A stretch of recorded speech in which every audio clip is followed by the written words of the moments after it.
ইসলাম আমাক শিক্ষা দিছে নিজ ধৰ্ম মতে চলা, আনৰ ধৰ্মক সন্মান কৰা। সুধীৰ ভাই তই নিজৰ অপমান কৰি আনক ধৰ্মক সন্মান কৰিলে তই কেতিয়া স্বৰ্গগামী হ'ব নোৱাৰ। সুধীৰ ভাবি বাপেৰক বচা কবৰৰ পৰা এনেকা আজাব চলি আছে, তই বুজি নাপাবনি কথাবিলাক ক'লে। তোৰ বাপেৰে তোক আলিম বনাইছিলে যে তোৰ বাপেৰৰ কাৰণে দোৱা কৰিবি, আৰু গোটেই ৱৰ্ল্ডৰ মানুহে তোৰ বাপেৰক বদুৱা দি আছে। হা তই এবাৰ ভাবি চাবিচোন, আজি তাৰাবি নামাজৰ পিছত তোৰ বাপেৰৰ কবৰৰ ওচৰত গৈ পিনে অলপ কাণটো এনেকে চাবি, তোৰ বাপেৰক চাগে কেনেকে চিকৰতা মাৰি আছে। কাৰণ মানুহে সন্তান কেলে দিয়ে, জন্ম দিয়ে জাননে?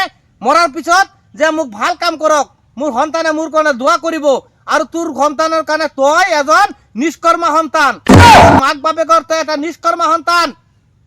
সুধীৰ ভাই তোৰ মাক বাপেকক গালি শুনাই আছ, তোৰ বাপেক কৰিছে, গোটেই মানুহে তোৰ বাপেৰক গালি দি আছে, তোকো গালি দি আছে। যদি কবৰৰ আজাবৰ পৰা বচাবলৈ ইচ্ছা আছে এইবিলাক বন্ধ কৰ, বন্ধ কৰ। তই হোলী খেল, তই হোলী খেলা কোনো বাধা নাই, আমিও খেলো, সময় সপক্ষে খেলো। ৱৰ্ল্ডৰ বহুত মুছলমানে খেলিছে, কিন্তু তোৰ নিচিনা পাঞ্জাবী দাড়ি টুপি লগাই পিনে এই আলিমসকলক অপমান কৰি পিনে হোলী খেলা নাই। তই খেল, তই খেলা সামাজিক মাধ্যমত ভাইৰেল কৰিব নালাগিছিলে, তই হোলী খেলি পিনে তই খেলা খেলিব লাগিছিলে, তোৰ ইচ্ছা আছিলে, তোক কোনেও মানা নকৰে। হা ভাৰতবৰ্ষ এটা ধৰ্ম নিৰপেক্ষ ৰাষ্ট্ৰ, ইয়াত নিজৰ নিজৰ ধৰ্ম পালন কৰিবলৈ